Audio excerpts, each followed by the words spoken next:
Jumalale. Üks asi, mida piibel õpetab meid paluma, eriti mis puudutab jutlustajate eest palumisest, see tähendab siis ka pastori eest palumist, ja Paulus ütles ka, et tema eest palutakse, et Jumal avaks sõna ukse. Mis asi see süke on?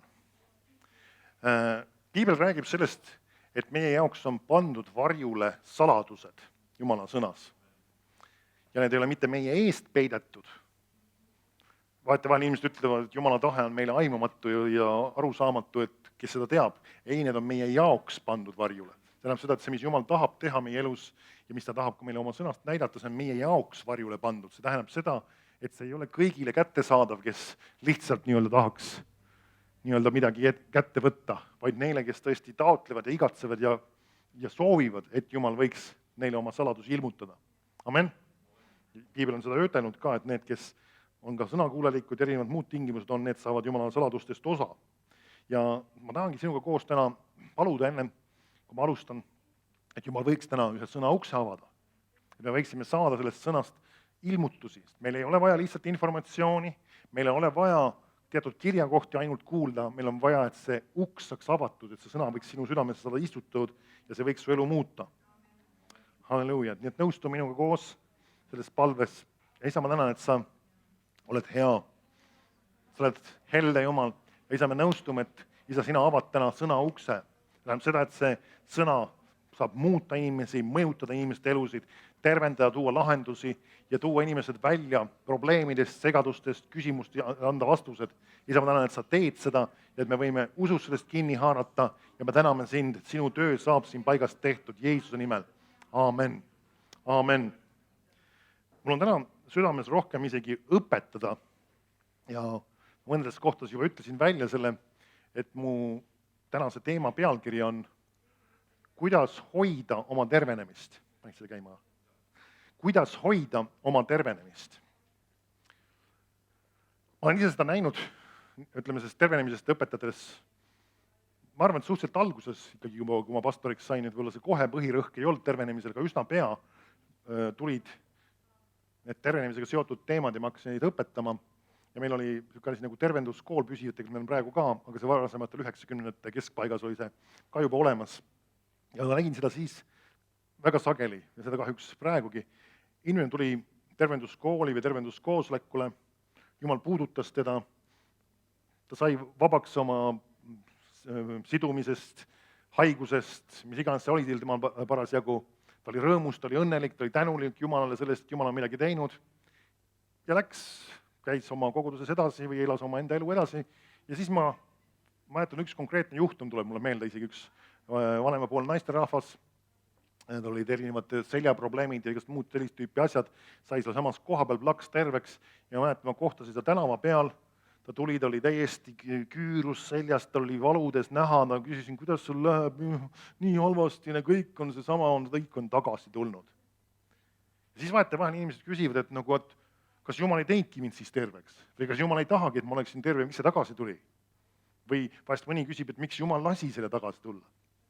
Nüüd me peame vaatama natuke neid printsiipe piiblist ja ma ütlen sulle, et see annab sulle vastuse ja see annab sulle kohe üle arusaamise, et see ei ole päris nii, et lihtsalt tuleb haigus tagasi.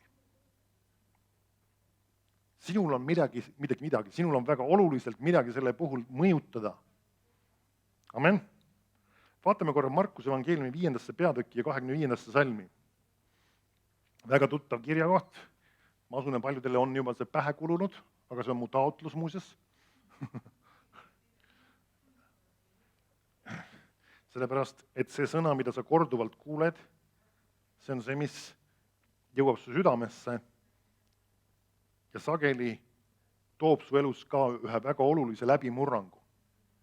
Liiga paljud kristlased otsivad seda uut tõde, uut ilmutust, uut õpetust, mingisugust uut. Samas, kui see sama tõde, see lahendus, mis neil on vaja, on kogu aeg nende käes olnud, nende käeulatuses. Ja nad on seda tegelikult seda kuulnud, aga neil tuleb sellest kinni haarata ja jõuda punkti, kus Jumal tahab, et nad selle sama sõnaga jõuaksid. Ja see on Markuse 5.25. Ja miks ma seda sõna ise või seda kirja kohta väga sageli ise kasutan, on see, et ma ise olen seda väga palju kuulnud õpetatavat ja see mulle endale südamesse jäänud. Ja ma näen, et see on töötav ja toimiv ja väga hea lugu. Ma ei ütle, et see on piibli ainus lugu, aga see on üks väga hea lugu, mis räägib tervenemisest ja samas sellest, kuidas terveks saada, aga sellise huvitaval kombel ka sellest, kuidas püsida terveda. Ja Markus 5:25 ütleb niimoodi. Ja seal oli naine. Korra ma teen pausi. Kui piiblis räägitakse neid lugusid, seal oli naine ja edasi, mis juhtus, saame aru, tegemist on reaalse sündmusega, tegemist ei ole muinasjutuga, tegemist ei ole võrdpildiga või mingisuguse tähendamissõnaga, vaid ta räägib ühest reaalsest inimesest, kes kunagi on siin maa peal elanud, kelle kunagi Jumal on terveks teinud selles situatsioonis siis, ja see on sinule selle jaoks kirjutatud, et sina, olles ka siin maa peal, reaalne inimene, eksisteeriv inimene, võid sellest õppida ja kasutada neid samu printsiipe ja saada samasuguseid tulemusi. Amen. Et kui seal oli üks naine, siis sina, oled siis sa naine või mees või poiss või tüdruk, kuidas iganes, siis see printsiip, mis siin on õpetatud, kehtib sinu jaoks ja töötab täpselt samamoodi, kui sa rakendad neid samu printsiipe, mida tema rakendas. See töötab sinu jaoks. Amen.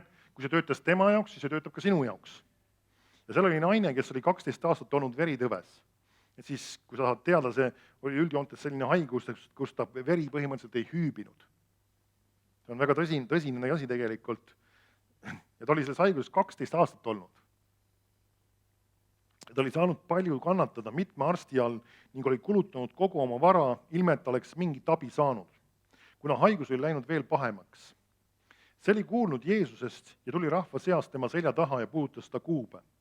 Sest ta mõtles, või mõned tõlked ütlevad, sest ta mõtles ja ütles, kui ma aga puudutaksin tema riideid, saaksin ma terveks.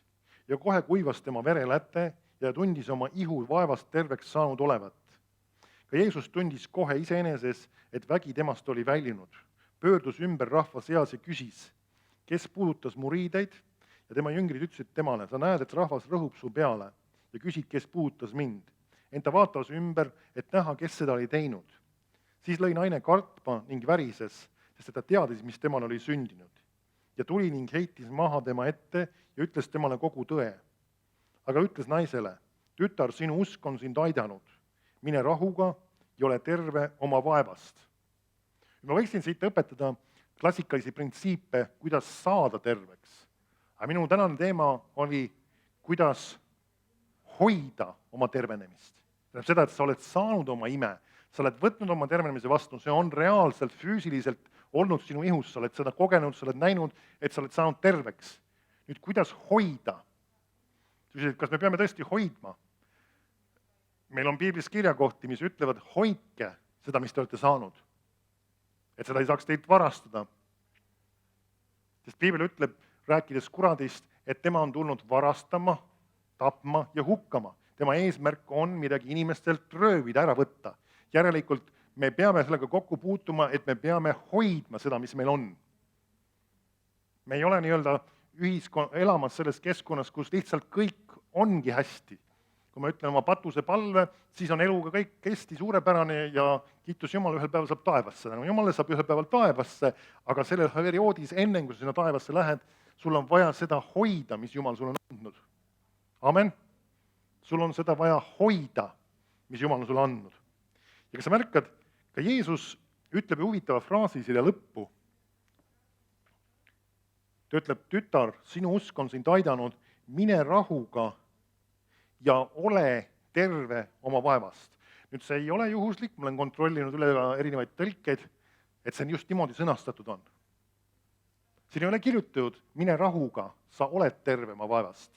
Siin on kirjutatud, mine rahuga ja ole terve oma vaevast. See viitab siis millegile aktiivsele tegutsemisele, sinupoolsele osale. Liiga palju on Kristusesse hakanud sisse pressima sellist passiivset hoiakut, ja mis on tegelikult omane üldse paljudele religioonidele. Et me oleme lihtsalt siin maa peal ja me oleme nii-öelda võimetud midagi tegema, midagi muutma, midagi mõjutama, me lihtsalt oleme siin ja kui Jumal tahab, siis ta teeb, kui Jumal soovib, siis ta teeb, või kui Jumal nii-öelda tahab meile oma tahet öelda, siis ta ütleb, ja kui ta ei taha, siis ta ei ütle. Me peame kõigepealt kindlaks tegema, mis on Jumala sõnas kirjas. ja võtma ühe teistsuguse positsiooni. Me ei peaks kristlastena olema passiivsed ja apaatsed. Kui Jumal midagi oma sõnas on ütelnud, siis ta tahab seda teha. Kui Jumal on selle paika pannud, siis ta tahab sulle seda seletada. Jumal tahab muuseas anda sulle teadmise, mis on tema tahe sinu elu jaoks. Amen. Ta ei taha seda peidus hoida, ta ei taha seda saladuses hoida. Ta tahab seda sulle ilmutada. Ja samamoodi, kui Jeesus ütles sellele naisele, mine ja ole terve oma vaevast, siis järelikult sellel naisel pärast seda lauset oli ka informatsioon, kuidas siis olla terve oma vaevast. Me näeme siin, Jeesus ei pea pärast seda või seda situatsiooni talle pikka õppetundi sellest. Miks pärast? Sest et tegelikult sellel naisel oli juba varustus, et olla terve oma vaevast. Ta teadis, kuidas püsida tervena. Selle sama kaudu, nagu ta sai terveks, selle sama printsiipide kaudu ta pidi ka püsima tervena. Amen. Sageli inimesed, kes on ise saanud terveks oma usu läbi ja Jumal on neid puudutanud, tervendanud, peavad meile tuletama, et sageli need samad printsiibid, mis nad kasutasid selleks, et saada abi, on ka samamoodi need, mis hoiavad neid tervena. Ja hakkame nüüd sedasama lugu vaatama, mismoodi see naine pidi olema terve oma vaevast. Amen. Esimene asi, mis selles loos on, kui sa vaatad siia tagasi, 27. salmis on öeldud see, või siis kaasaegsemas keeles me ütleksime, tema oli kuulnud Jeesusest. Esimene küsimus või esimene oluline punkt, kui sa tahad püsida tervena, sa oled oma ime saanud, Jumal on sind tervendanud, sa oled vabaks saanud, siis esimene asi on see, sul on vaja jätkuvalt kuulda Jeesusest. Sul on vaja jätkuvalt kuulda Jeesusest. Sul on vaja jätkuvalt kuulda Jumala sõna. Nüüd peame meeles ühte asja, see kõlab võib-olla väga julgelt ise öelduna. Meil üle Eestimaa ja üle maailma on väga palju erinevaid kirikuid ja kogudusi. Õpetakse sageli pühapäeviti, vahest mõnel teisel päeval ka, või räägitakse Jumala sõna. Nüüd, kas kõik see, mis seal jagatakse, kas see pakub sulle alati pagasit, et püsida tervena? Kas see on alati sõnum Jeesusest? Miks ta ei peaks olema? Nad ju võtavad piibli lahti, loevad piiblist ja räägivad selle sõnumi, mis nad igast parasjagu räägivad. Vaatame korra, mis selle naisega oli. Ta oli kuulnud Jeesusest ja kui Jeesus hiljem annab tema tervenemisele hinnangu, siis ta ütleb selle juures 34. salmis ma vaatan korra. Ta ütles, naine, tütar, sinu usk on sind aidanud. Siis me näeme seda, et see naine oli terveks saanud sellepärast, et tal oli usku, millesse, et terveks saada. Sest tema usk oli teda aidanud. Kas pole nii? Sellel naisel oli usk. Nüüd, selleks ei pea väga kaua piiblis uurima, ma arvan, et enamus neist on kursis, kuidas see usk tuleb inimesele. Kuidas see usk, mis sa võid sina nii-öelda nimetada ka minu usuks või oma usuks, kuidas see tuleb sulle? Tuleb selle läbi, et sa kuuled kedagi Jumala sõnast midagi konkreetset õpetamas. Nii. Nüüd milleks oli sellel naisel usku? Terveks saada. Sest tema usk oli teda aidanud ehk teda tervendanud. See sõna aidanud ongi tegelikult tervendanud. Sinu usk on sind terveks teinud või sinu usk on sind aidanud. Me näeme siis, temal oli usku terveks saada. Meil on apostletegudes ka üks lugu, kus mees istus halvatuna maas ja Paulus nägi teda, oli Paulus, ja eemalt. Ja siis ütles talle, tõuse üles oma jalgele ja ta nägi, et tal oli usku terveks saada. Sel naisel oli samamoodi usk terveneda. Nüüd, kus me saame usu terveks saada? Kui me kuuleme mitte lihtsalt Jumala sõna, kui me kuuleme lihtsalt nii-öelda jõulujutlust. Nüüd see ei ole halb aeg-ajalt rääkida jõulujutlust ka. Aga mida me kuuleme? Me kuuleme Jeesusest, kes tervendab.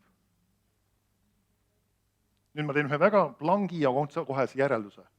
Kui inimene läheb tagasi ühte kogudusse, kus ta põhimõtteliselt mitte kunagi ei kuule sõnumit Jeesusest, kes tervendab täna ja praegu ja pakub lahendust, abi, on see siis ühe kirjakoha või teise kirjakoha või kolmanda kirjakoha põhjal, tal ei saa tulla usku või olla usku, et terveks saada. Ja ma võin öelda, et ka püsida tervena.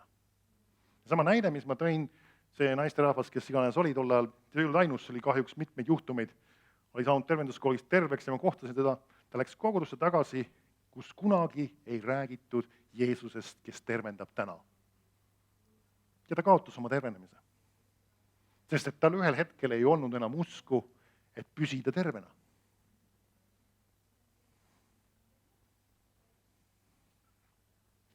Ma tean, inimesed vahest valivad oma kogudusi erinevatel põhjustel. Mõni valib sellepärast, et see on tal kodule lähedal. Mõni valib sellepärast, et talle meeldib see jutlustaja. Mõni valib sellepärast, et tema vanemad käisid seal või vanavanemad käisid seal selles koguduses või kirikus. Me peame olema ausad. Meil on vaja Jumala kogudust, kes õpetab seda, mida meil on tänases päevas igas hetkes vaja. Kui sina tahad püsida tervena, siis sa ei saa jätkuvalt käia koguduses edasi, mis õpetab või ei õpeta tähendab siis põhimõtteliselt sellest, kuidas Jeesus tänapäeval tervendab. Kui tahad püsida tervena. Sest et varem või hiljem see inimene võib olla siiras ja need inimesed, kes võivad seal koguduses ka asju jagada, võivad ka siirad olla, aga kui ei õpetata tervenemisest, siis need, kes on saanud terveks ühel päeval, nad on enam-vähem samas punktis tagasi, kus nad ennem olid, sest neil pole usku, et püsida tervena. Ja see on fakt. Otsa siin või?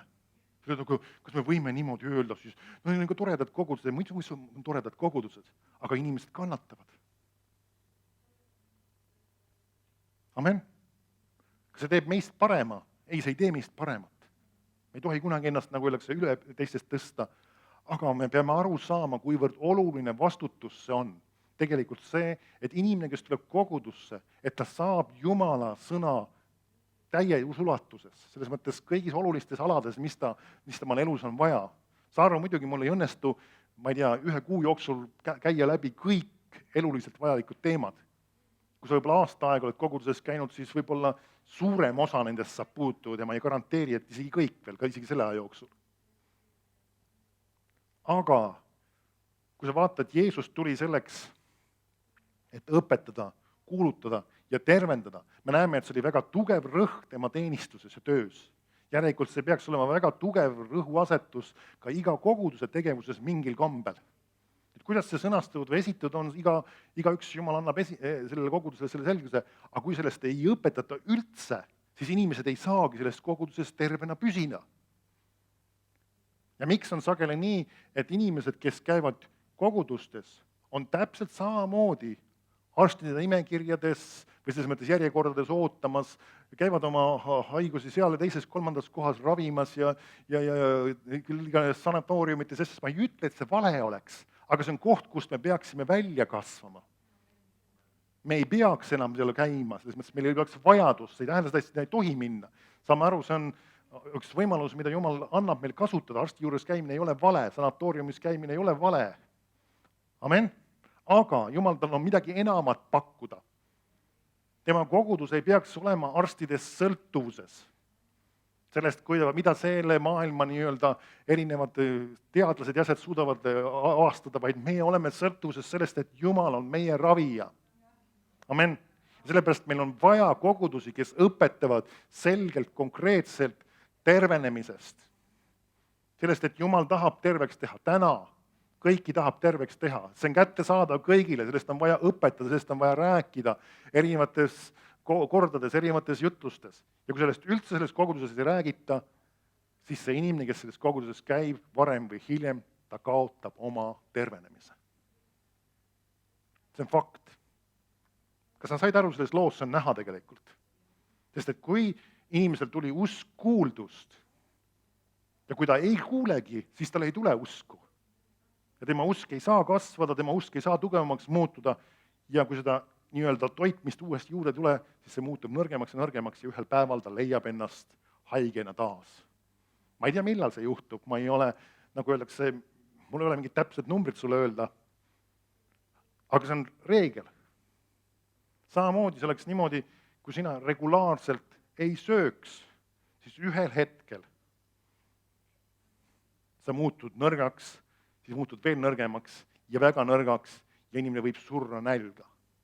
Samamoodi, kui inimene ei saa vaimulikult toitu tervenemisest, tema usk tervenemisse muutub nõrgemaks, kuni see haigus, mis tal ennem on, tuleb lihtsalt tagasi. Ja ma võin küsida, Jumal, miks sa lasid? See ei ole Jumala küsimus. See on küsimus, Jumal esitab küsimuse, miks sina midagi ei teinud? Siis, mis ma pean tegema? Sa pead osa saama Jumala sõna õpetusest, tervenemisest. Amen? Et püsida tervena.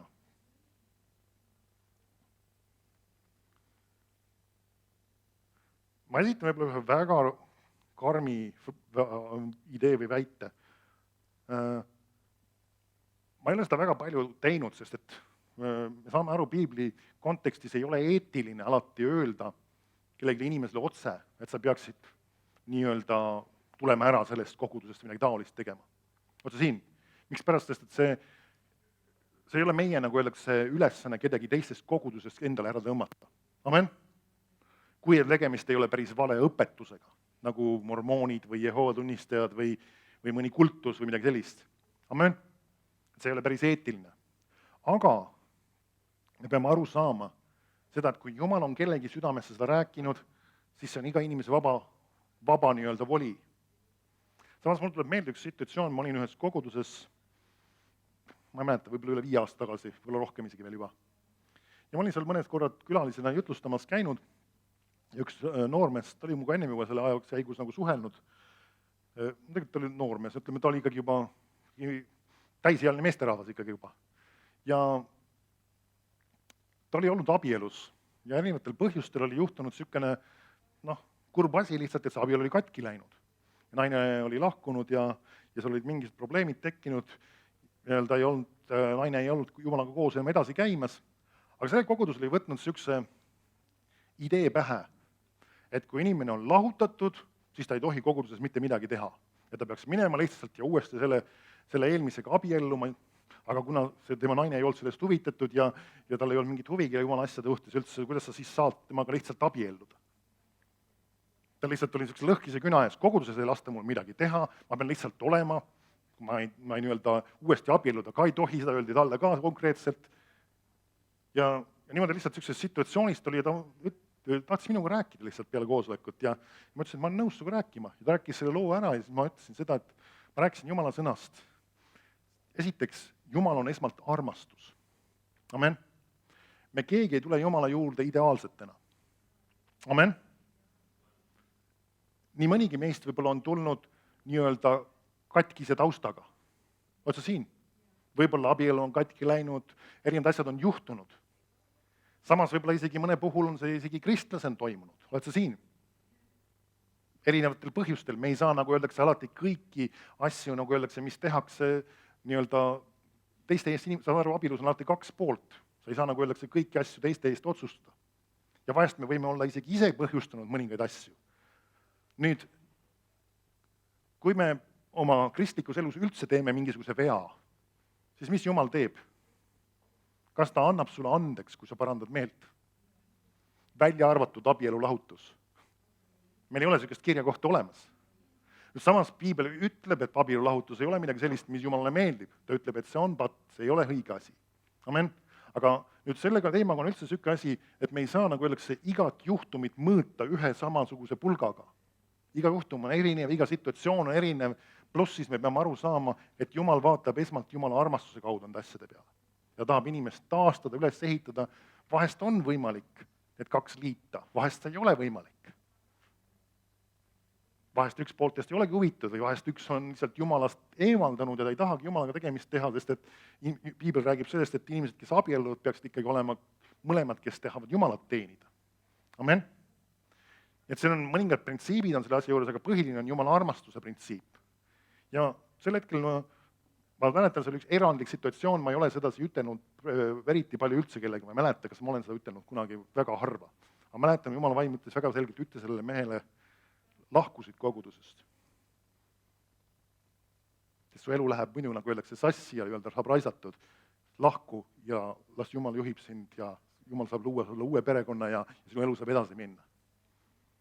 Ja ma ütlesin talle privaatselt seda mitte kuidagi, ütlesin, et see ei ole õige koht, sest et need arusaamad ei ole aktsepteeritavad ja need ei ole Jumala sõnaga kooskõlas, sa ei pea laskma endal asjad hävitada oma elu. Ja ma ütlesin talle seda ja tegelikult ma tol hetkel teadsin küll, see pastor võib-olla ei saanudki minu soovitusest teada üldse, et ma sinna ei ole enam varsti pärast seda mind ei kutsuta ka sinna enam, ma ei tea, kas otseselt see pastor sai teada, ma arvan, et mitte. Lihtsalt tekkis selline situatsioon, kus mind sinna ei kutsutud. Ja see mees lahkus sealt ja ma nägin teda umbes 5 aastat hiljem, võib-olla rohkem, ma arvan isegi, nägin hiljem just teises koguduses.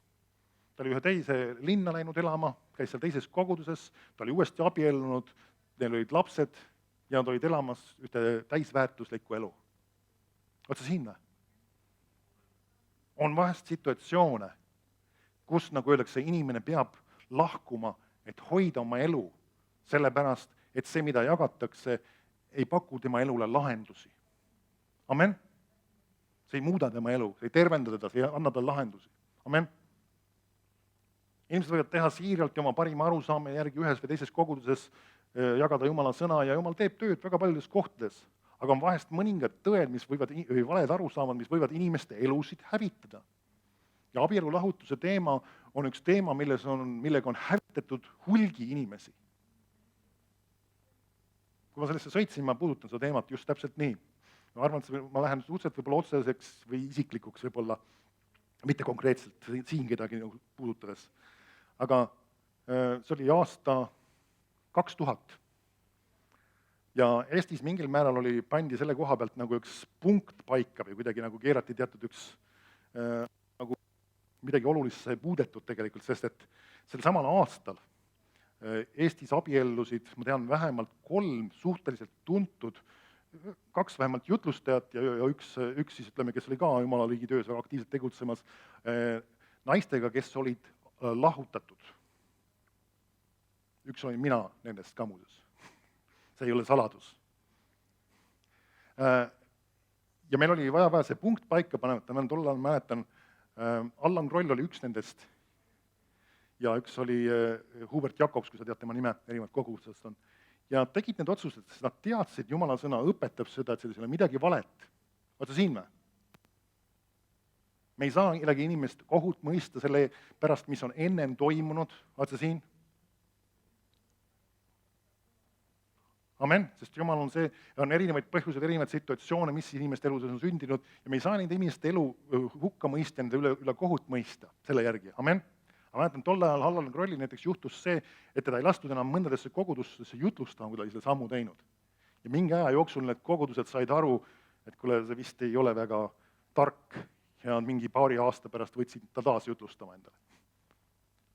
Nad pidid, nagu öeldakse, tegema möönduse. Ma ei tea, kas nad oma arusaamise teoloogiat ka muutsid, aga me saame aru sellest, et Jumal ei ole esmalt kohtumõistja, Jumal ei ole hävitaja, Jumal ei ole mahakandja inimeste puhul. Meil hakkavad inimesed saama päästetud, kes tulevad kogudustesse, kelle taustad võivad olla väga kirjud. Meil kasutatakse Eestis igasugused veidraid väljendeid nagu kärg, pere ja mida iganes asju. Ja nad tulevad kogudustesse. Me peame hakkama neile lahendusi leidma, me peame hakkama neil laskma Jumalas leida õige viis ja õige koht. Vaata siin. Sa pead nagu tegelema väga palju sellega, et meil on vaja inimesi taastada, üles ehitada, mitte nende üle kohut mõista.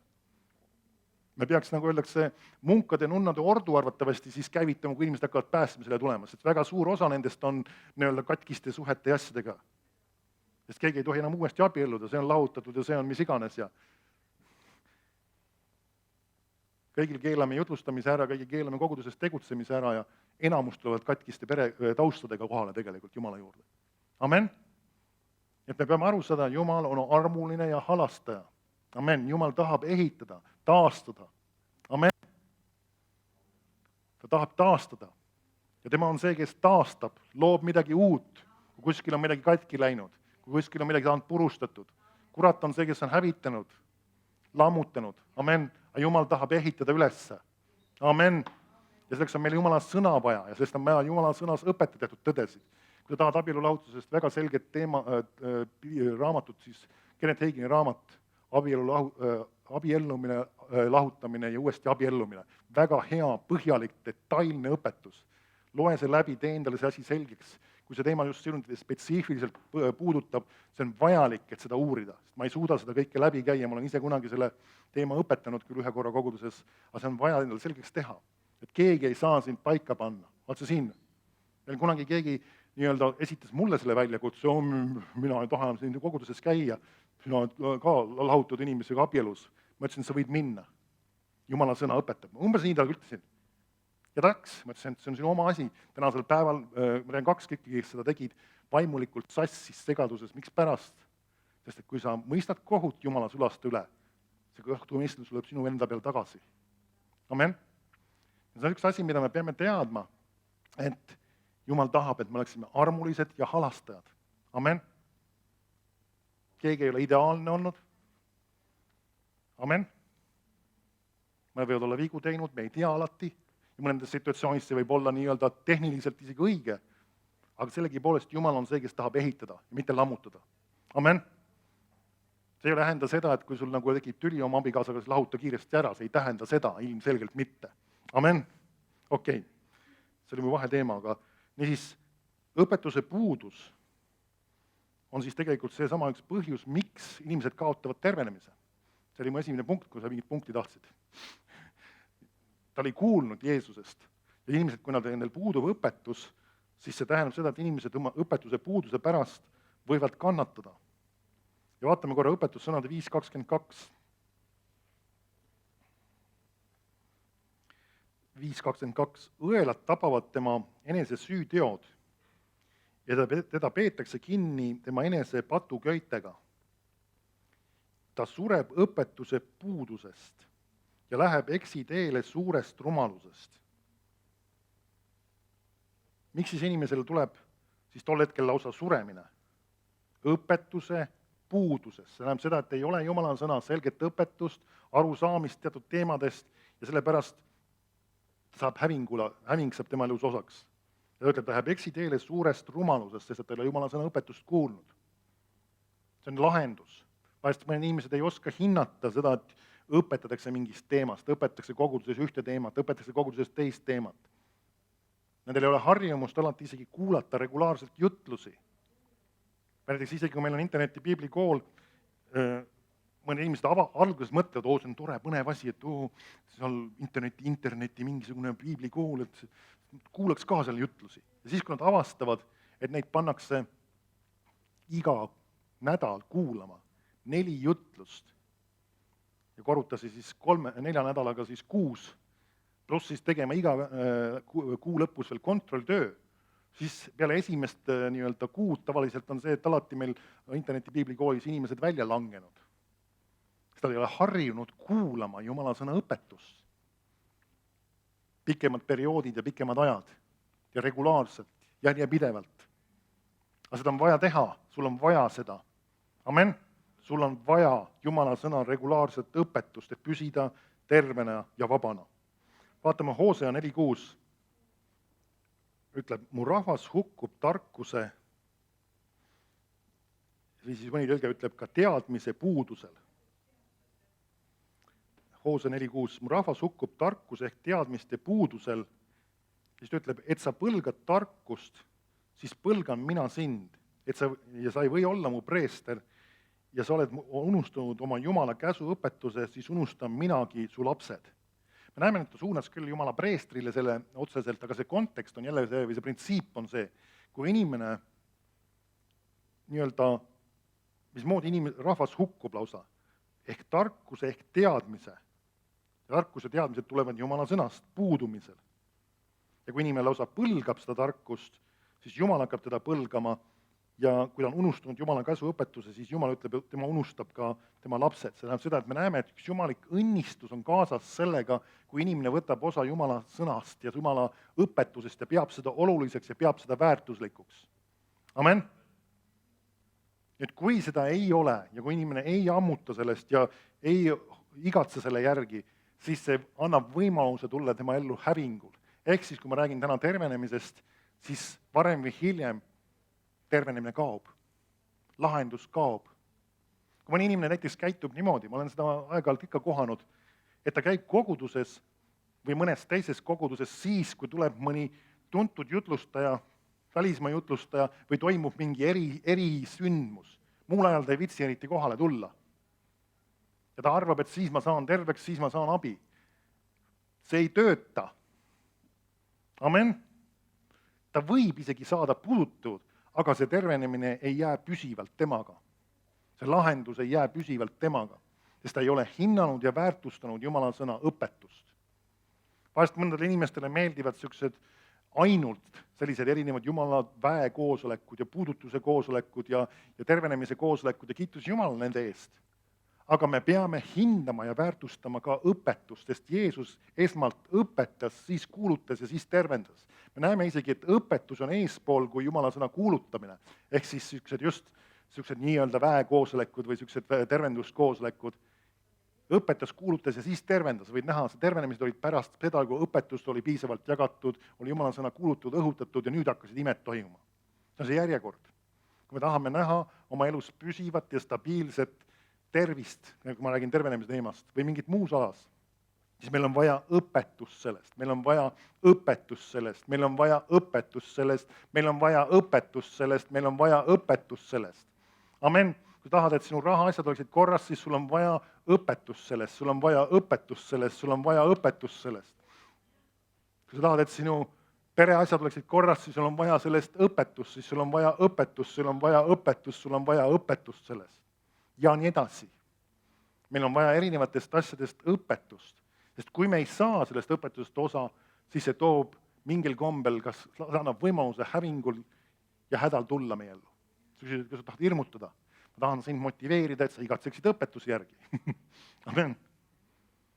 Niisiis, me näeme, see naine kuulis Jeesusest ja see õpetus oli see, mis tõi talle arusaamise selle, kes on Jeesus ja tegelikult tõi jumala usu ja tänu sellele ta sai terveks ja tänu sellele ta võis ka püsida tervena. Amen.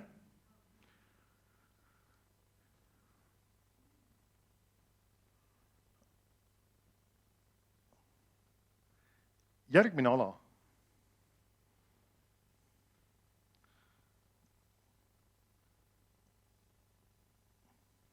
Mõtlen kohe, kuhu ma lähen siit.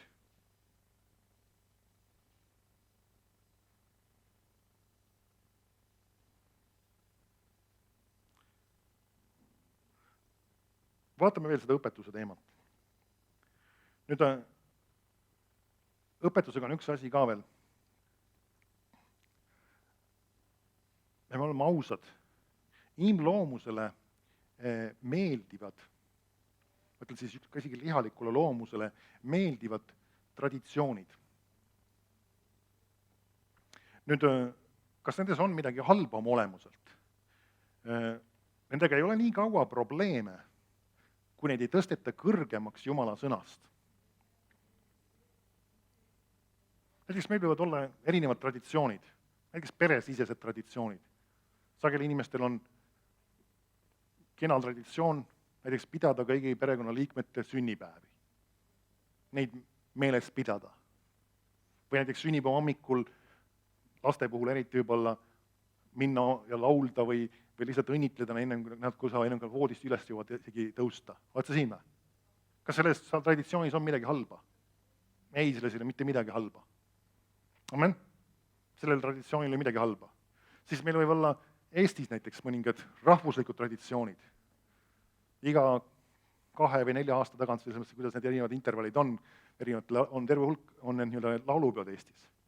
Ja suured koorid tulevad kohale, laulavad rahvuslikke laule ja tegelikult päris paljud neist isegi on veel vaimuliku taustaga, me ei ole kõik, aga päris mitmed siiski. Kas selles traditsioonis on midagi halba? Kindlasti mitte midagi ei ole selles halba. Need on erinevad traditsioone või näiteks isegi jõulude ajal. Meil on traditsiooniks võib-olla kinkida kingitusi oma lähedastele. Panna need sinna kuuse alla või panna nad jõuluvana kotti Niikaua, kui sellest jõuluvanast ei tehta ka mingisugust imeasja, ei ole ka sellega isegi probleemi. Oled sa siin või? Vaikuse koht. Okei. Ka sellega ei ole nii kaua probleemi, kui sa selleks, nagu öeldakse, mingit imeasja ei tee. Aga erinevad traditsioone on inimestel. Aga on mõningad traditsioonid, mis on ohtlikud, mis ei ole head traditsioonid. Millised need siis siuksed on? Need ei ole niivõrd küsimus selles konkreetses traditsioonis või käitumises, vaid see on see, et kui nüüd see traditsioon tõstetakse Jumala sõnast kõrgemale ja mingi Jumala sõna põhitõde sellega nii-öelda lükatakse paigast ära või tehakse siis nii-öelda selle kaudu tegelikult tühjaks. Vaata, üks näide on Markuse 7:13.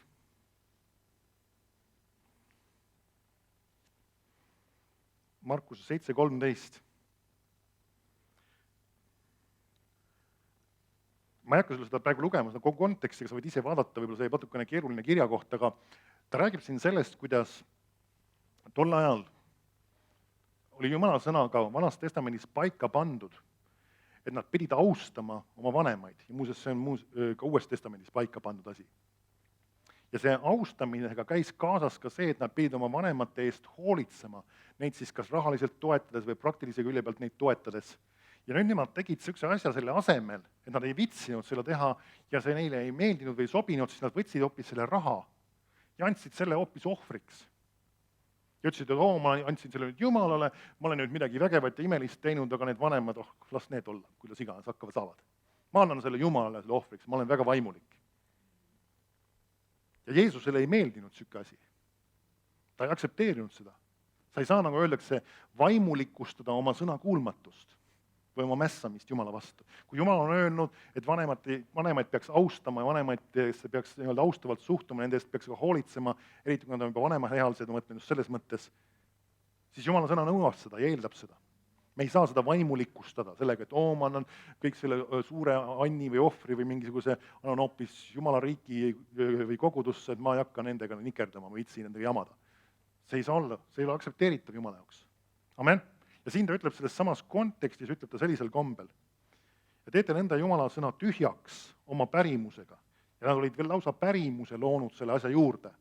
Nad olid toonud ühe traditsiooni selle asja juurde, mis neile justkui nagu andis sellise käitumiseks õiguse. Ja ütleb,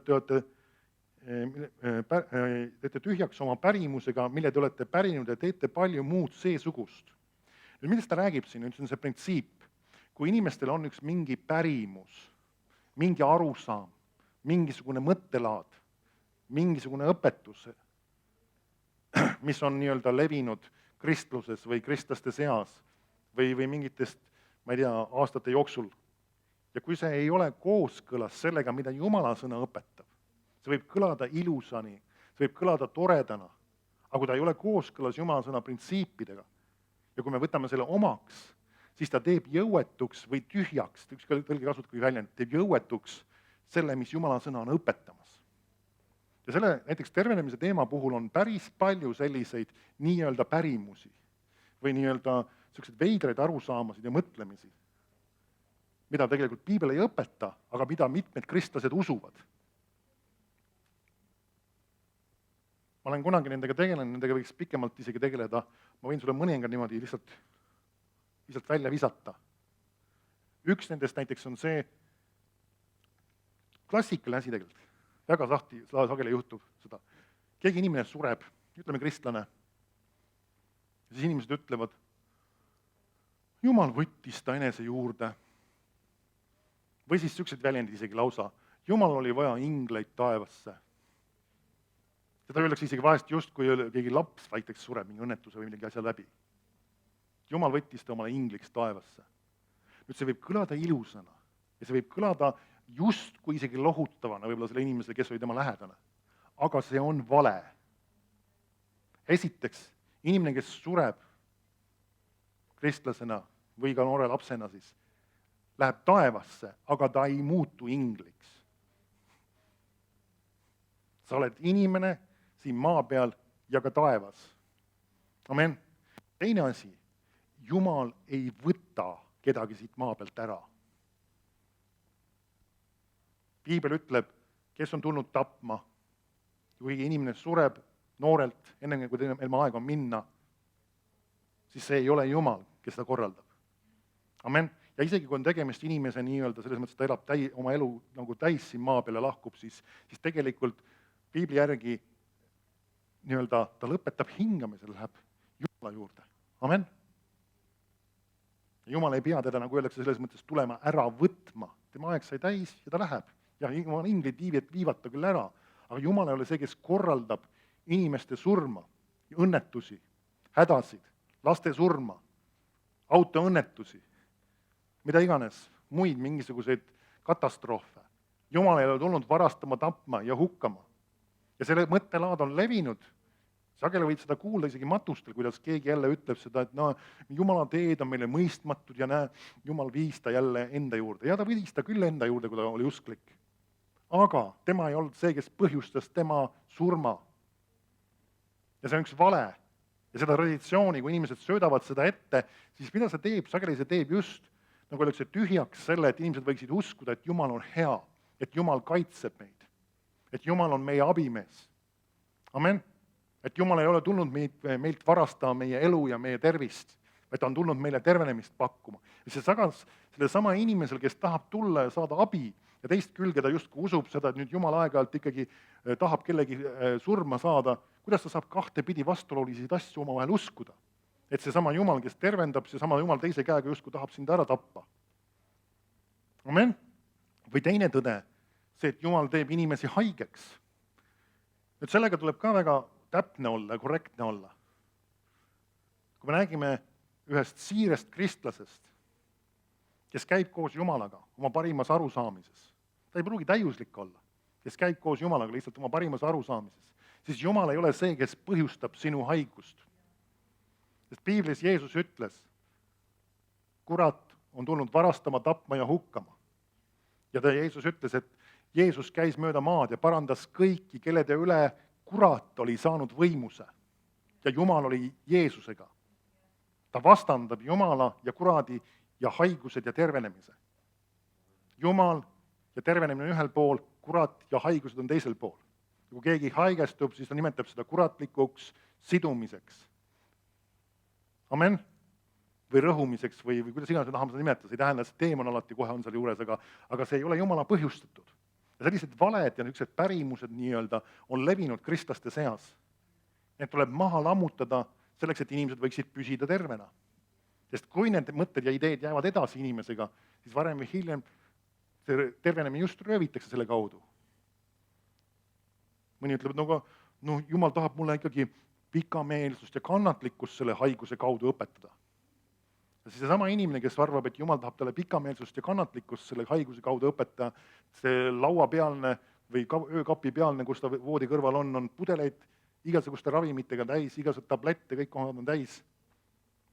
Ja siis tema sekkub Jumala tegevusse, kes tahtis talle pikameelsust ja kannatlikkust õpetada.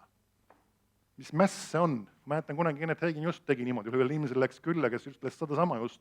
Jumal tahab mulle pikameelsust ja kannatlikkust selle haiguse kaudu õpetada ja see on Jumala austuseks see haigus ja siis, kuidas sa julged, siis Jumalale võin vastu sõdida ja tõmbas kogu selle tablettide asenduse uniku kokku, lükkas ühte kasti, ütles, nüüd me viskan minema selle. Mida sa siin mässad Jumala vastu?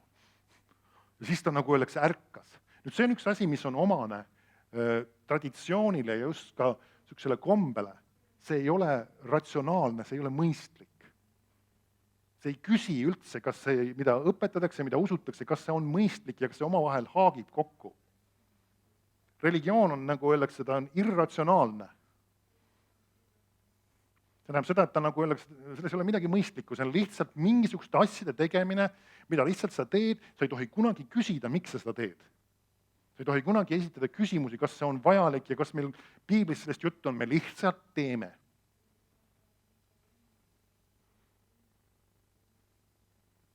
Tõuseme kõik palveks. Me võime seda teha. Langetame oma pead palveks. Me võime seda teha, aga piibel isegi ei kasuta seda väljendit. Jeesus tõstis oma silmad taeva poole. Ma ei ole seda kuulnud väga palju kirikutes ütlemas kedagi.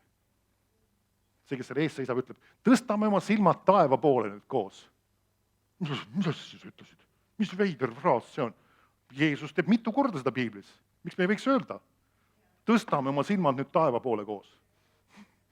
Ja me midagi piibelikku öelnud. Aga selle asemel ikka ütleme, et langetame oma pead. Piiblis ei ole sükest fraasi ja väljendit seoses palvetamisega. Nüüd samas see ei ole elu küsimus, aga sageli, mis see inimesed tahavad luua, sellega on üks traditsioon. Sest kui me palvetame, me peame pea langetama. Ma ei näe seda piiblis, seda ei ole piiblis mitte kuskil. Paulus ütleb, et ta nõtkutab oma põlvi Jumala ees. Me näeme küll, et ta heidab lausa isegi võib-olla mõnes kohas, Jeesus oli ka Jumala ees näoli. Aga siin ei ole öeldud, me peaksime langetama päe. Või paneme käed kokku palveks, ka seda ei ole piiblis. Või kuidas sa julged sellised pühasid asju praegu torkida? Aga see ongi sama asi just, et sageli ongi see, kui sa selliseid asju torgid mõnes kontekstis, inimesed vihastavad su peal lausa. Ja samas religioon ei luba küsida, ei tohi küsimärki esitada, ei tohi selliseid asju torkida. Me palvetame, me langetame pea, paneme päed kokku. Jumal ei kuule sinu palvet sinu käte kokkupanemise ja sinu pea langetamise pärast. Ta kuuleb sinu südame hoiakute ja sinu usu pärast sinu palvet. Teed sa seda seistes, põlvili olles, näoli olles, taeva poole vaadates. Nüüd, kas Jumal kuuleb inimeste palvet, kes pea langetavad? Muidugi, kui nad seda siiralt teevad. Kas nad käe kokku panevad? Muidugi, aga see ei anna mitte midagi palvele juurde. Amen. Mäletan, kunagi Kenneth Copeland rääkis ühte näidet. Ta oli väike laps ja ta ei saanud asjadest eriti aru. Ja nende kogudes oli ennem pastor olnud, kes sageli ikkagi, kui ta palvetas, siis ta põlvitus, pani 2 põlve maha ja põlvitus Jumala ees. Siis tuli neil üks teine pastor kogudusse. Ja temal oli komme, et ta ainult 1 põlve peale põlvitas. Ja siis tema lapsena mõtles, et tema küll saab vist ainult pool sellest, mis ta palub. Nüüd, see ongi seesama, et inimesed sageli ajavad sassi. Need välised väljendid ei väljenda mitte midagi sellest, mis me Jumala käest saame ja sellel ei ole otseselt palve efektiivsusega mingit pistmist. See võib väljendada küll meie siirust või igatsust või janu, sest me näeme piiblis Paulus ka nõtkutas põlvi, ta pani oma põlved Jumala ees maha. Selles on mingisugune innukus ja siirus ja igatsus Jumala järgi. Amen, see ei ole vale seda teha. Aga see ei ole, nagu öeldakse, see ei ole see, mis meie palve, nagu öeldakse, efektiivseks teeb, sest me näeme, mis teeb palve efektiivseks.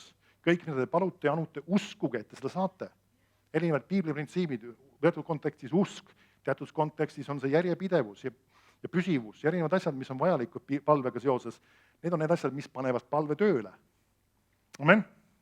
Niisiis, inimesed võivad oma traditsioonide ja oma kommetega teha Jumala sõna tühjaks, jõuetuks, kasutuks, võiks öelda isegi mõttetuks kohati. Nüüd saame aru, Jumala sõna ei ole mitte mõttetu, aga see on selles mõttes, ta ei suuda temale midagi elus teha, tähendab seda, et see inimene, kuna ta on traditsioonide ja kommete küüsis, ta kuuleb ja puutub kokku Jumala sõnaga, aga see ei muuda tema elu. Meil on tänasel päeval, mitte ainult Eestis, vaid üle maailma, väga palju kogudusi, kus palutakse meie isa palvet igal koosolekul. Vähemalt 1 korda, vahest isegi 2 korda. Mis ta ütleb? Meie isa, kes sa oled taevas. Sinu tahtmine sündigu. Tähendab, sinu riik tulgu, sinu tahtmine sündigu. Nagu taevas, nõnda ka maa peal. Kui ainult selle fraasi ainult usuks, siis ei peaks meil olema siin maa peal ühtegi haiget, ühtegi vaest, ühtegi ahastuses, segaduses, depressioonis inimest. Järelikult midagi on valesti. Kas see, et see palve on vale? Asi ongi selles, et sellest palvest on tehtud kombetalitus. Sellest on tehtud üks luuletus, mida loetakse Jumalale selle asemel, et panna oma südam, oma usk sellesse, et ma usun, et isa, sinu tahtmine sündigu siin maa peal, täpselt nii, nagu see taevas on paika pandud. Et inimesed saagu terveks, inimesed saagu vabaks, saagu lahendusi, saagu elu muudatusi. Amen. Niisiis, Jumal tahab pakkuda inimestele lahendusi, mitte kombetalitusi, mitte traditsioone. Ma räägin siis nendest traditsioonidest, mis nagu tõusevad kõrgemaks Jumalast. Mitte see, et meil ei tohiks olla teatud traditsioone. Mitte, et meil ei tohiks olla teatud kombeid. Amen. Meil on komme, ma arvan, siin teistes riikides ka, sa võib-olla kohtud kellegiga, kas esimest korda või üldse, sageli me tervitame kättpidi. Kas selles on midagi halba? Ei ole mitte midagi selles halba. Amen? Meil on traditsioone, meil on kombeid, aga kui need tõusevad kõrgemaks Jumala sõnast, siis on ohtlikud. Või kui nad lähevad vastuollu, tähendab Jumala sõnaga just, siis nad on ohtlikud. Me peaksime neist kaugele eemale hoidma ja mitte kaasa mängima. Amen? Vahest ma olen sattunud mõnda kogudusse ja seal lauldakse laule hädadest ja viletsustest ja õnnetustest ja õudustest ja mis iganes, mis meie elus peavad olema, ma ei laula kaasa neid. Tähendab, neid kohti vähemalt ma ei laula kaasa. Sellepärast, et keegi võib-olla, seal on võib-olla mingisugused fraasid, mis räägivad, annan kiitust Jumalale, siis seal ma laulan täie rõõmuga kaasa. Sest ma ei kirjuta selle alla lihtsalt. Mitte, et ma olen pahane kellegi peale, ma tean, inimesed võib-olla ei tea, ei oska paremini ja see ole minu ülesanne igat ühte paika panema hakata ja arvata, et ma targem olen. Aga see, millest ma aru saan, sellel ma laulan kaasa, see, mis mu süda nõustub, sellel ma kirjutan alla. Amen. Ma ei oota viletsuste orgu, ma ei oota õnnetusi ja hädasid ja minu eluteekond ei ole üks kõrberännak. Oled sa siin, kiitus Jumalale. See on see põhjus, miks mõnda inimeste eluteekond on üks kõrberännak, et nad seda usuvad ja seda räägivad, seda laulavad sageli ka.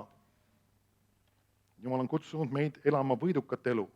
Ütled, aga kogu aeg ei ole võidukas, sellepärast me peamegi seda rääkima, et oleme võidukad. Sinna me kohe jõuame. Nii. Niisiis, inimeste traditsioonid ja kombed võivad vahest ohtlikud olla.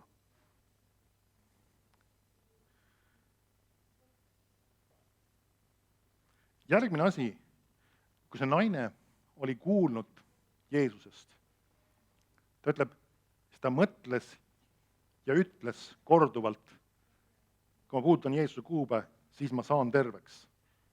Kuidas püsida tervena? Teine järgmine väga oluline printsiip, mida sinu suu räägib. Mida sinu suu räägib? Õpetussõnad ütleb meile, surm ja elu on sinu keele võimuses. Ja see on just niimoodi öeldud. Tähendab, see sinu surm ja elu on sinu keele võimuses. See ei ole päris juhuslik, mis su elus sünnib. Sinul on õigus seda suunata. Amen. Me peame oma elus valitsema, ütleb Piibel. Esmalt muidugi me anname oma eluvalitsuse Jumala kätte, aga nüüd me valitseme selles elus ja teostame Jumala valitsust oma elus. Amen. Tähendab seda, et Jumal on meie issand ja nüüd me peame tema meelevallaga valitsema oma elus. Rooma kiri räägib sellest. Ja nüüd surm ja elu on sinu keele võimuses. Tähendab, see, mis sinu elus sünnib, ei ole juhuslik. Vahest meil inimestel meeldib rääkida sellest, me ei tea ju, mis elus võib tulla ja see võib tulla ja vahest võib tulla õnnetust ja võib tulla häda. Ei või tulla, see tuleb, mis sina otsustad uskuda ja mida sina ütled.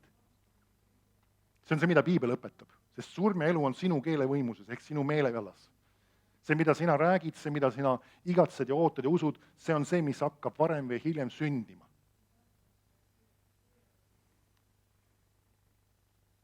Vaatame korra Jakobuse 3.1.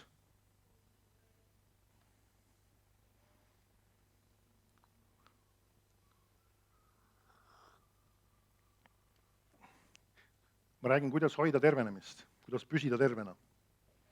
Ta ütleb, mu vennad, ärgu püüdku paljud saada õpetajaks. Nüüd ta ei räägi mitte kooliõpetajatest siin, või räägib Jumala sõna õpetajatest. Sest te teate, et me saame seda suurema nuhtluse, sest me kõik eksime palju.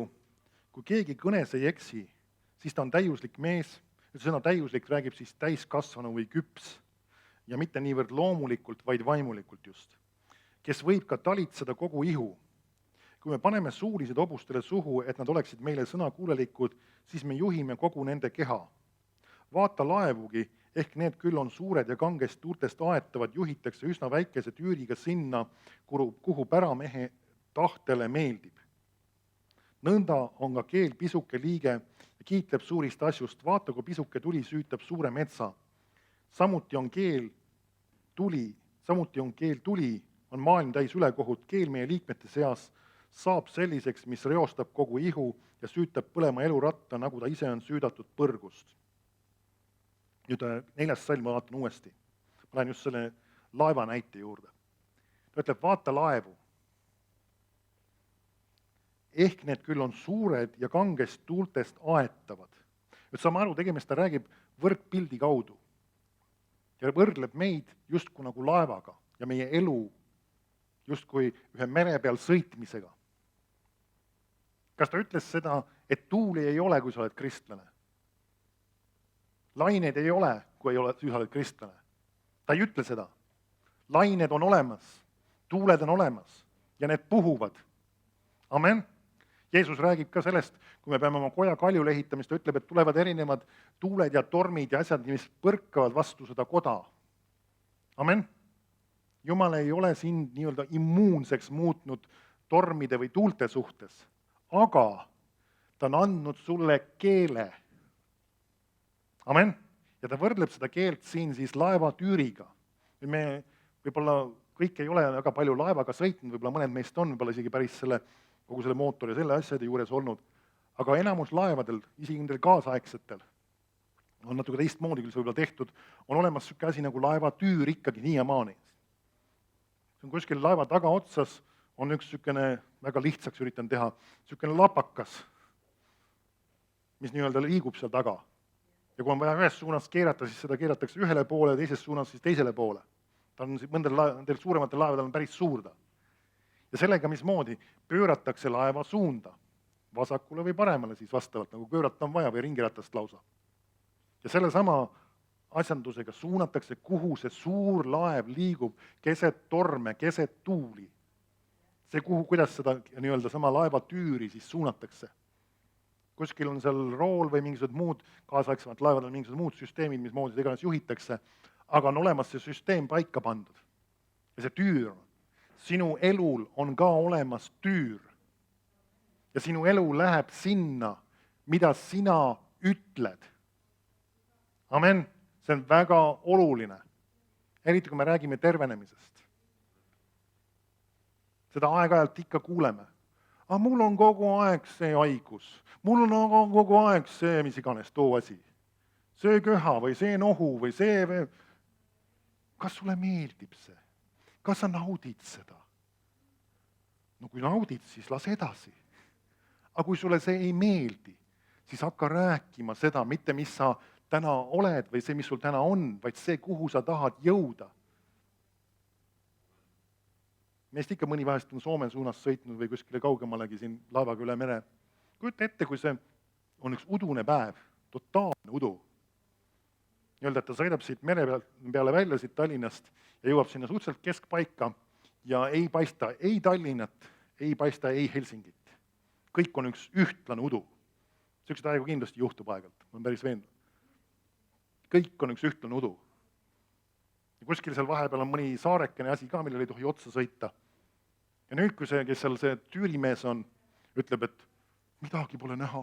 Ei ole näha ei Tallinnit, ei ole näha Helsingit, ma ei tea, ma pean vist keerama, ei tea kuhu iganes, ja keerab oma rooli, ei tea kuhu iganes. Siis mis tega tehakse? Lahti lastakse. Temal on hoopis radar, tal on kaart ja ta peab lihtsalt keerama selle paika, selles suunas, kas ta näeb või kas ta ei näe või kas ta tunneb või ei tunne, kas on udu või ei ole udu, mis iganes. Helsingi, paika ja sõidame.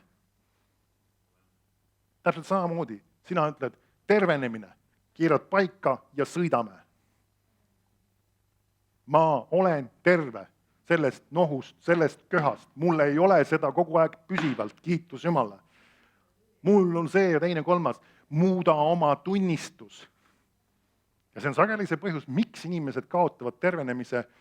Nii kui esimene sümptom tuleb tagasi, mu eest paluti, see peavalu kadus ära, aga täna hommikul märkasin üles, kuidagi on nii paha siin. Mis teed? Mis sa teed? Keera oma tüür õigesse suunda tagasi. See veritööbi naine ei ütelnud, vaata, kui palju rahvast siin Jeesuse ümber. No kuidas mina sealt läbi pressin, mani väsinud ja kurnatud, kuidas mina sinna Jeesuse kuueni saan, ei saa, ma lähen minema. Ei ütelnud nii. Ütles, et ma lähen ja haaran Jeesuse kuuest kinni ja saan terveks. Ja jõudib sinna rahva hulkani. Ja siis tal tuleb meelde. Kuule, vanas testamendis ütlesid, et sellised inimesed, kes sellises haiguses on, need on ju roojased ja ei tohi üldse rahva seas olla ja kui nad avastatakse, siis visatakse kividega surnuks. Muuseas, see on tõde veel piiblis. Nad oleks teda ennem avastanud, siis tehniliselt oleks nad pidanud ta kividega surnuks viskama. sest ta ei oleks viibida tohtunud üldse selle rahva seaski. Tuli meelde see, ma usun, kindlasti tuli meelde. Ta oli kursis Vana Testamendiga. Ta ütles, kui ma haaran Jeesuse uuesti kinni, siis ma saan terveks. Läks pressist läbi. Nüüd inimene, kelle veri ei hüüb ja kes on verd kaotanud pidevalt, ta on nõrk. Ta arvatavasti nägi üsna räpane välja, kuna oli öeldud, et ta oli kaotanud kogu oma vara. Järelikult oli elavas kuskil, kes teab kus, tänaval või kellegi tuttavate juures või ei oska öelda, kus ta võis elada. Et ta ei pruukinud üldse kena välja nähagi. Sest ta oli kõik ammendanud. Teda ei huvitanud see. Ta ütles, kui ma haaran Jeesuse uuesti kinni, siis ma saan terveks. Ja nüüd, kuidas ta püsib tervena, räägib seda sama. Kui ma haarasin Jeesuse uuesti kinni, siis ma sain terveks. Ma olen terve.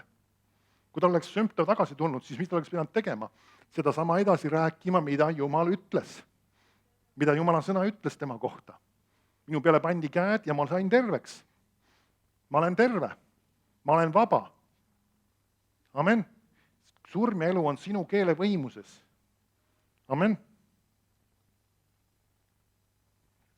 Vaatame korra ühte lugu veel siia juurde. Markuse 11, 12.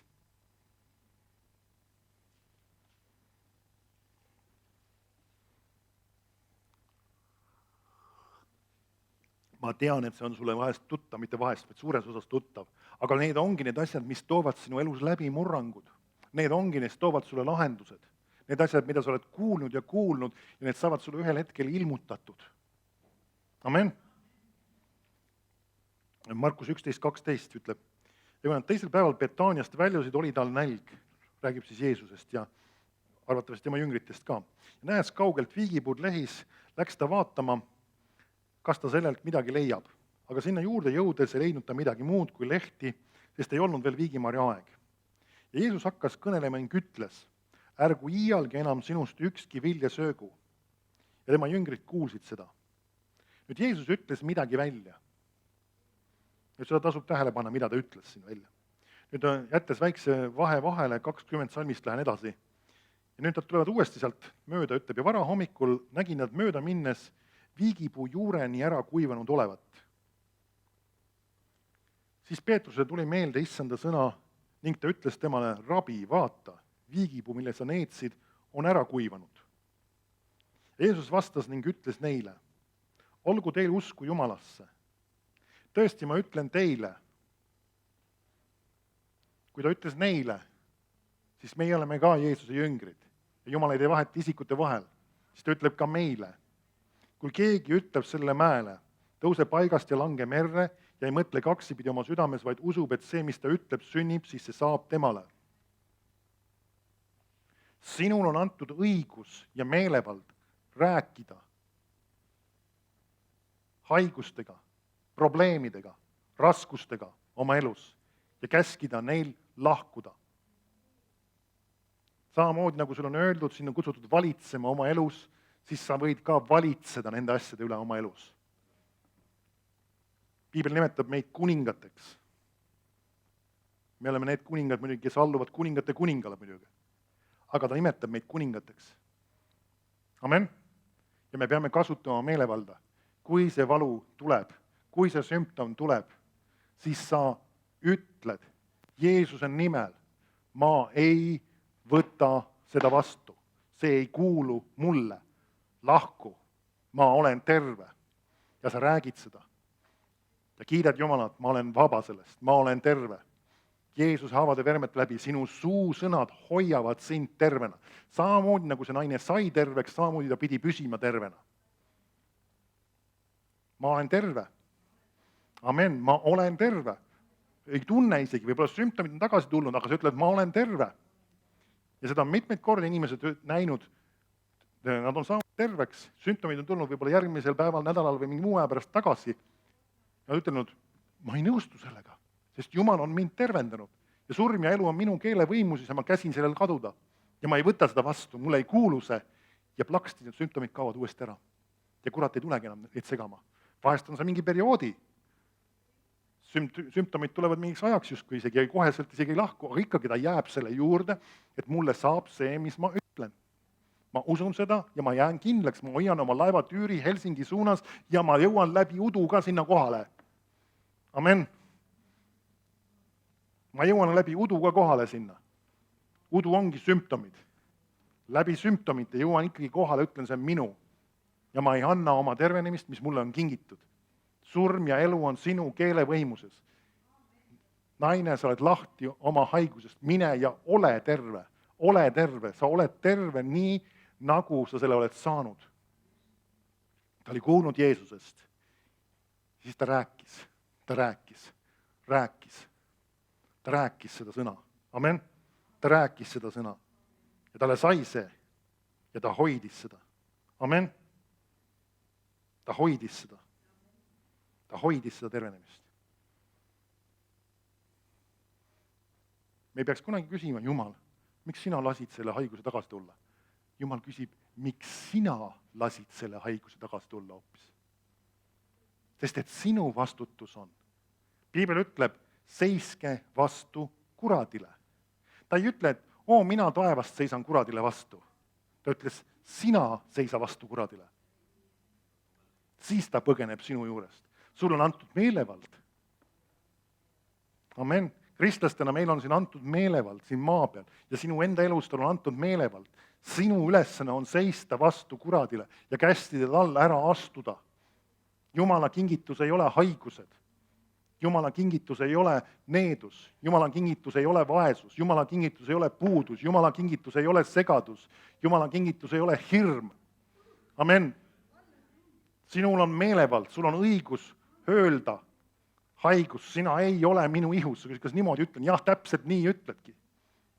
Sina hirm ei valitse minu üle.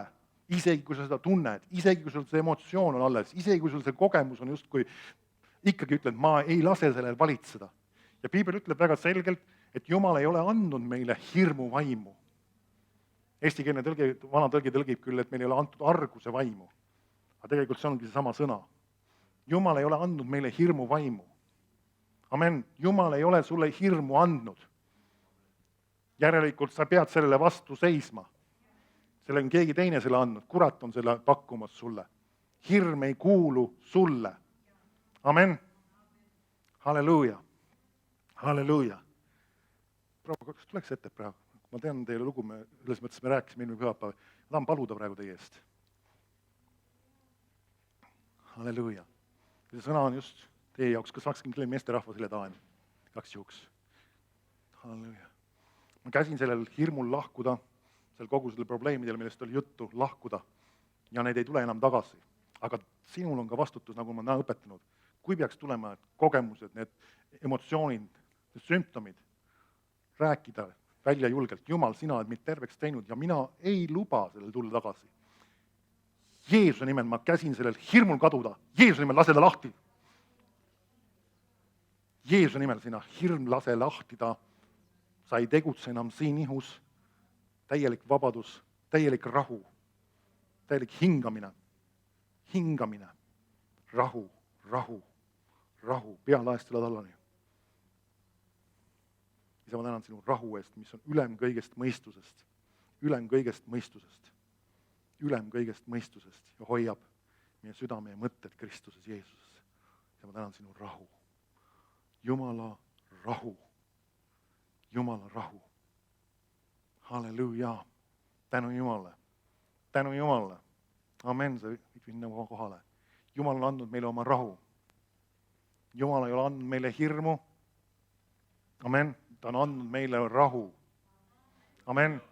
Kui kellelgi siin on veel olnud mingit laadi hirmudega probleeme korduvalt, ma võin sinu eest ka paluda, võid kuule ette. Halleluuja. Nõustuda, et see on lahkuma. Halleluuja. Kiitus Jumalale. Halleluuja. Ütle minuga koos lihtsalt. Isa, ma tänan, et ma olen vaba kõigist hirmudest. Ma ei karda midagi, sest Jumal on minuga. Amen. Sa ei pea isegi kartma mitte hiiri, ämblikuid. Nüüd ma ei taha naistele nagu varvastele astuda sellega. Sa ei pea kartma. Amen. Sa ei pea neid nautima. See on teine teema. sa ei pea neile omale, ma ei tea, kui sulle ei meeldi nad, sa ei pea neid koduloomaks võtma tingimata, aga sa ei pea neid kartma. Vaata siin. Sa ei pea kartma usse, sa ei pea muidugi endal neid, ma ei tea, igale poole kätte võtma tingimata. Piibel küll ütleb, kui see peaks kogemata juhtuma, siis ka Jumal selles suhtes kaitseb meid. Aga sellegipoolest sa ei pea kartma. Sa ei pea isegi nii-öelda metsloomi kartma. Samas sa ei pea ennast panema rumalasse olukorda, oled sa siin? Kui sa satud mõne tõsise elukaga silmitsi, siis ma arvan, et see ei ole nagu tark rumalat mängida selle asi juures. Muidugi paljud loomad jooksevad sinu eest ennem kiireni minema, kui sina nende eest jooksed, aga see on lihtsalt selleks, sa võid kanda enesest, sa ei pea kartma midagi. Sul ei ole põhjust mitte midagi elus karta. Meil on küll, ütleme, erinevaid asju, kus me peame, nagu öeldakse, olema targad. Näiteks isegi, kui me õpetame isegi lastele näiteks liikluses käitumist, siis põhiline põhjus ei ole see, miks nad ei peaks üle tee jooksma, et see hirm neid motiveerib, vaid see on enese alahoiu instinkt, et nad käituvad targasti. Amen? Ja see on mõnes mõttes see on niisugune positiivne kartus, sest et Jumala kartus on ka olemas, mis Piibel räägib, mis on ka positiivne, on ju? Inimene käitub targasti sellepärast, et ta arvestab teatud asjadega. Sa ei roni mingisuguse kõrge posti otsa, ma ei karda midagi. Ei, see ei ole mõistlik. Amen? Sest Jeesus ütles ka seda, et me ei peaks Jumalat kiusama.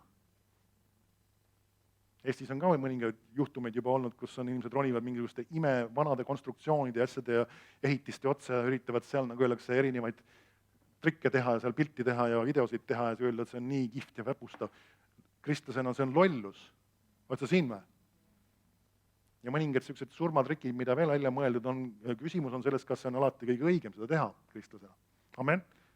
Jumal ei paku sulle kaitset, kui sa astud teatud printsiipidest ja seadustest väljapoole, sellepärast, et lihtsalt ainult põnevust endale tekitada. Amen? Okei, see on vaheteema. Aga sul ei pea olema hirmu. Ei hirmu haiguste ees, ei hirmu ühegi looma ega mis iganes muu asja ees. Ei hirmu isegi inimeste ees. Amen. Kui mina keskkoolis käisin, koolis käisin, siis millegipärast õpetajatele, ma jäin silma ja kuidagi nad ikka tahtsid mind millegipärast panna luuletusi lugema ja ma vist oskasin emotsiooni panna nendesse asjadesse sisse. Võib-olla Jumal oli mingi Anni tol ajal ka juba pannud sellesse. Nüüd, ja tol ajal, kui ma tulin rahva ette, siis mis juhtus? Mu käed olid täiesti nii-öelda higised. Mu näos olid punased lapid, nii-öelda, sest kui ma seisin inimeste ees ja siis ma lugesin ja mul läksid luuletused sageli niimoodi, ma pidin need tampima niimoodi, et nagu nad olid nii-öelda igat pidi minu sees nii-öelda. Et ma suutsin need esitada, sellepärast ma suudan paljusid neid luuletusi siiamaani isegi peast lugeda. Mõned neist ei ole võib-olla hea lugeda siin selles mõttes, et mõned olid natukene hirmuluuletused, mulle isegi meeldisid, tollal siuksed rumalused isegi. Aga ma mäletan siiamaani, kuidas on Beleiat, Parus, Sadinoki ja edasi, võib-olla sa mäletad neid, sellised venekeelseid luuletusi. Ja just asjad on pähe, mis jaoks nende, sest see ma pidin endale tampima need pähe. Nüüd tänasel päeval, kui ma seisan siin ees, siis ei ole mul mingit arvestatavat higi, kui see on võib rohkem kuumusest. Vaat siin. Ja üldiselt ei ole näost lapiline ka enamasti. Miks pärast? Sest et Jumal saab midagi teha, et see hirm kaob. Amen. See hirm kaob lihtsalt. Kui sul on Jumala poolt kutse olla Jumala sõna jagajaks või jutlustajaks, siis see hirm lihtsalt kaob, sa seisad sellele vastu. See valgus võib-olla tunned natukene ennast ebakindlalt või ebamugavamalt, kui sa oled selle alustamas, aga sa seisad sellele vastu lihtsalt ja keskendud sellele, mis Jumal on sulle andnud. Amen. Jagad Jumala sõna, õpetust, mis iganes on vaja. Amen. Jumal on sind vabastanud hirmust. Hirmust. Ta on sind vabastanud hirmust. Ja sinu ülesanne on sellele vastu seista, kui see peaks mingis situatsioonis tulema. Sa ei peaks kartma surma, sa ei peaks kartma oma laste pärast. Amen. Aeg-ajalt sinu võib-olla ümber sugulased või tuttavad ütlevad, kas sa ei karda nende pärast, kas sa mures ei ole. Ei ole. Sa ei pea nendele võib-olla väljakutset esitama, sest nemad ei saa sellest aru, kui sa ütled, ei ole mures, siis nad ütlevad, sa ei hooli. Sest vahest inimesed seostavad hoolimist ja muretsemist oma vahel. Aga need ei ole üks ja sama asi. Me hoolime, aga me ei muretse. Sest et kui me muretseme, siis see tegelikult lülitab meie usu välja, see ei olegi tegelikult enam lõpuks hoolimine. See on see, et me laseme võib-olla kuradil lammutama hakata. aga meil on põhjust alati mitte muretseda, mitte karta, mitte olla hirmul, mille pärast iganes. Amen. Seepärast ka, kui peaks tulema meelde, mis mu lastega juhtub, siis olgu sul Jumala sõnast paika pandud, ei taba õnnetus meid ega lähene häda meie telgile. Amen. Ükski haigus ega tõbi ei hakka neid külge. Räägi seda välja selles kohas, kui see mõte tuleb su pähe, kui see idee tuleb sulle pähe, see küsimus tuleb sulle pähe, mis temaga juhtub, mis temaga toimub. Jumal hoiab teda, Jumal kaitseb teda. Haigused ei hakka talle külge, tõved ei hakka talle külge, õnnetused ei juhtu talle. Aga ma kuulsin, sellega juhtus. Aga sinu ülesanne on sellepärast oma keel suunata, et sinu omaga ei juhtu.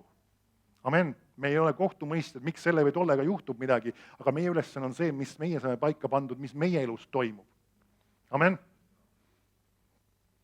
Me ei raja oma usku kellegi negatiivsele kogemusele, vaid me rajame oma usu Jumala sõnale. Negatiivseid kogemusi võib olla ühesugused ja teistsugused, aga me rajame oma usu Jumala sõnale. Niisiis, räägi välja seda, mida Jumala sõna ütleb, mitte mida räägib kogemus, mida räägib selle teise juhtumine või asi, vaid ütle seda, mis Jumal on ütelnud sinu kohta. Mitte siis, kui sa näed, mitte siis, kui sa tunned, vaid siis, kui Jumala sõnal on seda juba ütelnud.